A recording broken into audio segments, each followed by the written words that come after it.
Hvala ti na ovom uključenju. Mi ćemo sada slikom i pričom otići do Zlatiborske Gold gondole, koja je ponos celog Zlatibora. Za veoma kratko vreme postala je ne samo najveća atrakcija, već i pravi turistički zamajac čitavog regiona.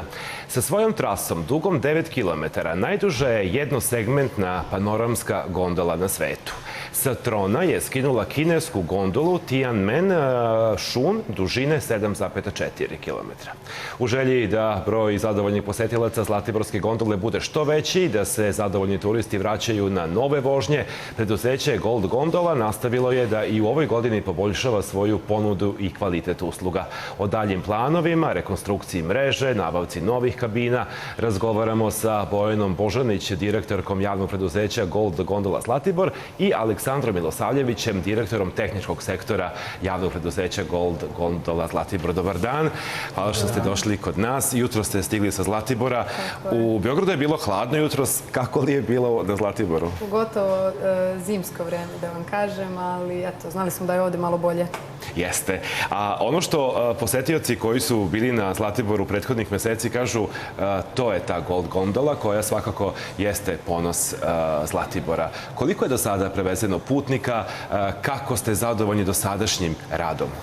Pa možemo da se podičimo cifrom od nekih preko 300.000 putnika za samo godinu dana. Počeli smo 11. januara prošle godine i te brojke prevezenih putnika su mnogo veće nego što je planirano na početku. Iskreno, ja sam verovala da to može da bude mnogo veće, što se i pokazalo u praksi, naravno. Samo u januaru je bilo negde oko 38.000 putnika.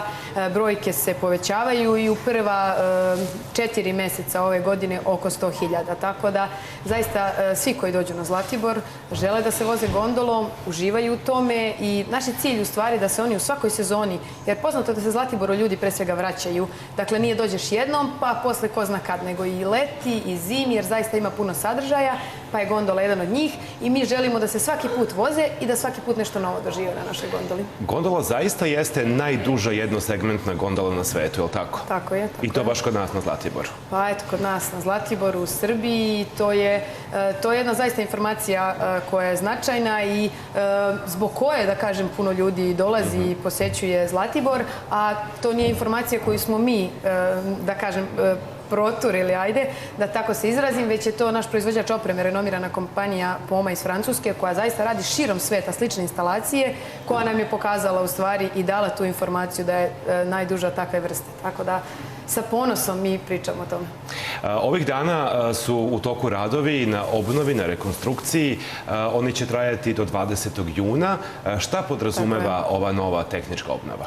Pomenuli smo veliki broj putnika prošle godine i moram da kažem da je mnogo ljudi čekalo po 40-50 sat vremena po kiši, dobro ne toliko, ali po suncu najviše, tokom zime takođe, da uđe u gondolu. Dakle, mi smo sada smatrali da je neophodno da povećamo kapacitet, da se ne čeka toliko dugo na ulazak u kabine. Negde je sad razmak bio oko 50 sekundi do minut, to nije veliki, ali kažem, veliki broj ljudi je želeo da poseti gondolu, tako da smo mi odlučili povećamo kapacitet, pa smo zaustavili, odlučili smo da je to posle prvomajskih, a pre letnjih praznika, odnosno letnje sezone, najbolje vreme da uradimo tako nešto, da će to sa vremenom biti najsvrsishodnije vezano za vremenske prilike i mislim da smo dobro pogodili, tako da radi se na montaži novih 18 kabina, radi se na unapređenju kompletnog sistema, servisu stubova, rad na čitavom sistemu, kako bi spremno dočekali letnju sezonu i također radimo natkriku na poslednjoj stanici. Aleksandre, pretpostavljam da za ovako ogroman projekat kao što je gondola je potrebno svakodnevno kontrolisati bezbednost. Kako teče taj sektor? Rad na samoj gondoli je veoma odgovoran i ozbiljan posao. Svakodnevno iziskuje vremena da se vrše neke kontrole koje su predviđene prema protokolu, ali i mesečne i godišnje te kontrole, to je pregledi. Svakog dana pre početka rada za putnike vršimo pregled samih stubova, trase, svih stanica, pomoćnog i glavnog motora kako se zove, svako jutro, a u zimskom periodu glavni segment moramo obratiti da li ima snega i leda na samoj sajli stubovima, kao i ostalim nekim nepravilnostima koje mogu utjecati na nepravilan rad. Koliko ljudi je angažovano u tom tehničkom smislu da svakodnevno radi? Pa svakodnevno minimum 8-9 ljudi je tu na trasi. Dakle, bezbednost je zagarantovana za sve posetioce. A o tome koliko je Gondola svetska atrakcija govori i ekipa Nacionalne geografije. Šta su oni pričali o gondoli? Oni su se nama javili jer mi je bilo jako interesantno da snime jedan sistem, pre svega u tehničkom smislu. Naravno da je krajolik Zlatibora predivan i ta priroda je odlična, ali najviše su se, da kažem, fokusirali na tehnički sektor, upravo ovo o čemu je kolega govorio, na to kako funkcionišemo pre svega u zimskim uslovima. I moram da dodam da je zato jako važno da uradimo, odnosno da završimo posao na rekonstrukciji te posljednje stanice, gdje smo mi čitav sistem koji je bio otvoren za vremenske prilike, za kišu, za sneg i to, upravo ovo što kolega kaže, je mnogo uticalo da mnogo više vremena provodimo na, da kažem, čišćenju snega, sprečavanju da se led zadržava u toku dana, radnog dana kada putnici dolaze.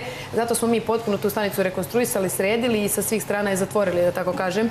Tako da je to bio jako značajan posao i upravo je to jedan od segmenata na koji možda smo i obratili pažnju kada je došla Nacionalna geografija i mislim da je taj dan kada su oni snimali bio zaista fantastičan i vidjet ćete sigurno u nekim njihovim prilozima. A ovo što mi sada gledamo jesu kadrovi koje ste snimili vi, koje su snimile neke TV ekipe i naše ekipe.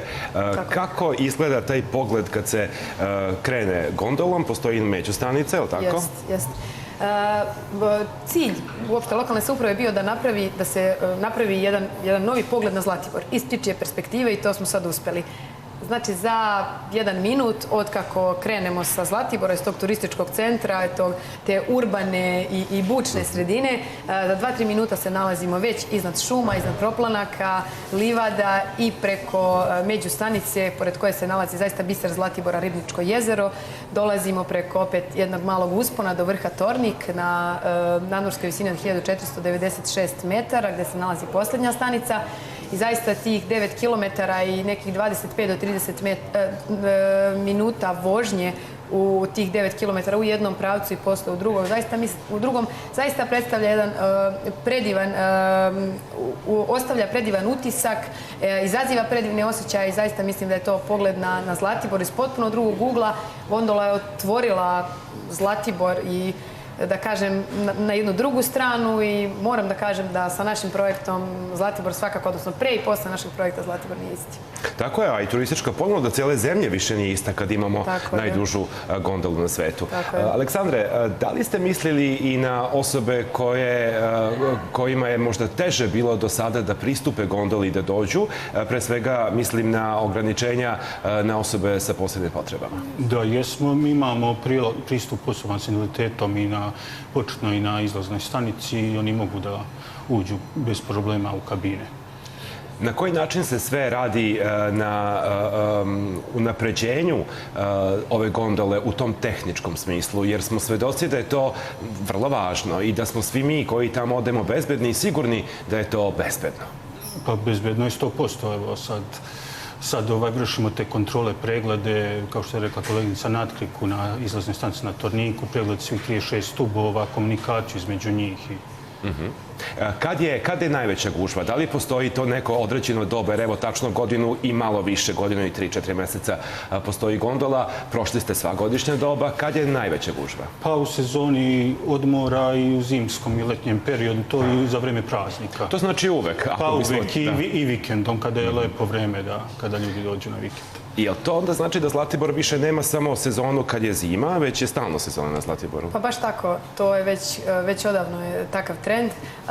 Moram da pomenem da su januar i avgust kod nas gotovo jednaki po broju putnika, ali u toku marta, recimo ove godine, koji se smatra nekom, da kažem, sezonom kada je, da kažem, veoma mali broj ljudi na Zlatiboru, mi smo svakog vikenda imali izuzetnu posjećenost i svaki dan su ljudi zainteresovani zainteresovani da se voze gondolom. Jedan od naših ciljeva, kao što ste vi rekli u najavi, je da proširimo to ponudu, tako da u narednom periodu ćemo unaprediti i dodati neke sadržaje na međustanici kako bi se ljudi tu zadržali, boravili malo više vremena.